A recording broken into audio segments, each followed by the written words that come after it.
Selamat pagi Bu Dani dan teman-temanku di sini. Kami akan mempresentasikan judul PKM yang telah kita ajukan atau yang telah kita buat yang berjudul Kafesi, aplikasi monitoring ketersediaan meja kafe secara real time di Surabaya. Next.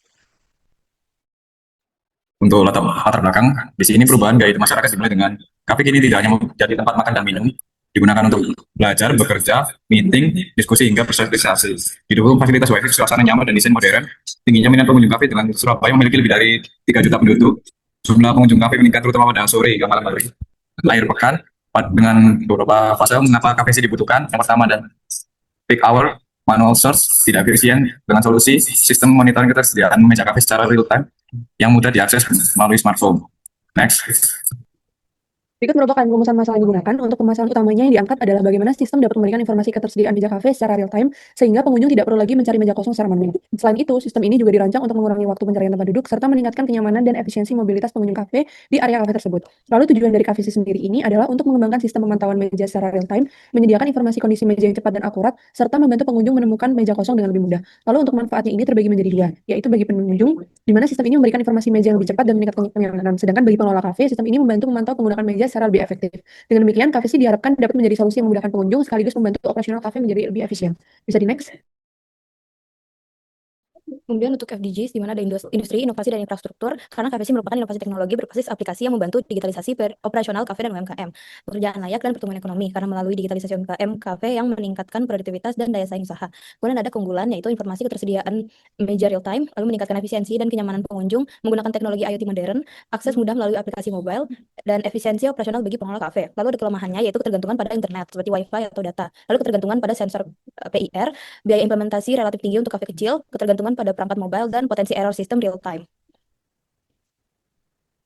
Untuk tinjauan pustaka yang pertama ada sistem monitoring real time, di mana ini terbagi jadi 3 komponen. Yang pertama ada pengumpulan data, yang kedua ada pengiriman data, dan yang terakhir ada penyajian informasi. Kemudian tinjauan pustaka yang kedua ada Internet of Things atau IoT. Jadi teknologi itu memungkinkan perangkat fisik saling terhubung melalui internet untuk mengumpulkan, bertukar, dan berproses data secara otomatis. Terdiri dari 3 lapis utama. Yang pertama ada lapis persepsi, kemudian ada lapis jaringan, dan yang terakhir ada lapisan aplikasi. Next. Baik, selanjutnya yaitu mengenai tinjauan pustaka ketiga, yaitu sistem informasi, di mana sistem ini terdiri dari 3, yaitu perangkat keras, perangkat lunak, dan data prosedur.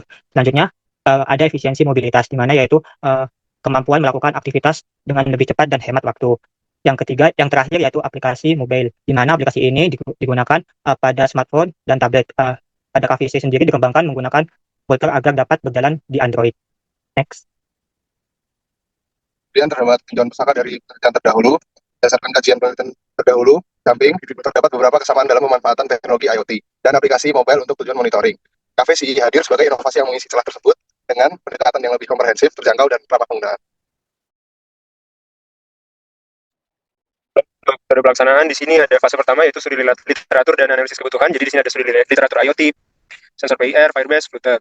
Lalu juga ada observasi dan wawancara kafe Surabaya. Lalu yang terakhir ada dokumen kebutuhan sistem SRS. Lalu untuk fase kedua, di sini ada perancangan sistem dan desain UI UX. Di sini ada termasuk arsitektur sistem dan skema database, ada wireframe dan prototype Figma, lalu juga ada validasi desain melalui feedback dari calon pengguna. Lalu untuk fase ketiga, ada pengembangan hardware dan software, ada perakitan node sensor, lalu ada firmware Arduino IDE, lalu ada aplikasi Flutter plus Firebase SDK. Lalu pada fase 4 ada integrasi sistem dan uji coba. Di sini ada integrasi hardware backend front end, lalu ada functional and performance usability test, lalu ada uji lapangan di Cafe Mitra. Lalu yang terakhir di fase 5 itu di bulan keempat ada evaluasi dan pelaporan. Di mana di sini ada analisis data dan penyempurnaan, lalu ada penyusunan artikel ilmiah sebagai salah satu luaran program, dan yang terakhir ada laporan akhir PKMKC.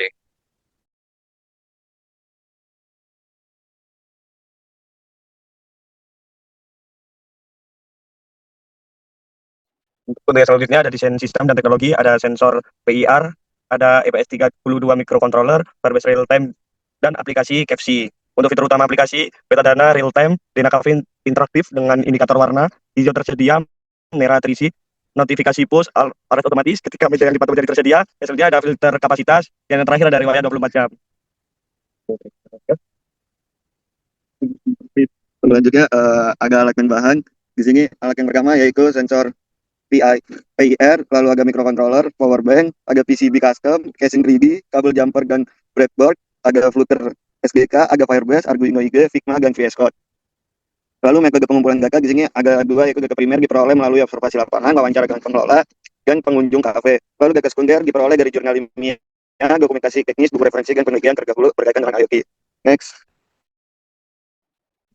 Pada tahap pengujian terdapat 5 kriteria keberhasilan utama, yaitu pertama akurasi sensor peer dengan minimal 95% dari satu pojokan deteksi, kedua yaitu waktu transmisi data dari sensor ke aplikasi maksimal 2 detik, ketiga antarmuka aplikasi harus memperoleh skor sistem usability scale minimal 70, keempat sistem memiliki uptime minimal 99% selama pengujian stres selama 88 jam, dan terakhir yaitu notifikasi real time harus diterima dalam waktu maksimal 3 detik. Selain itu, sistem juga akan diuji langsung di KP Mitra selama 2 minggu dengan pengguna sebenarnya. Next.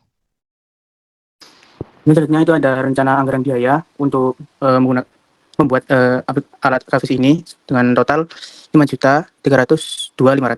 Bisa di next.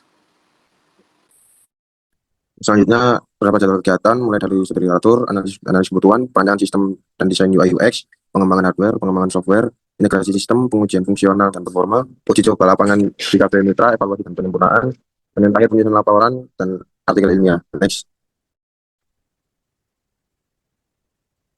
Dan berikut merupakan daftar pustaka dalam pengerjaan. Sekian dari kelompok kami. Terima kasih. Wassalamualaikum warahmatullahi wabarakatuh.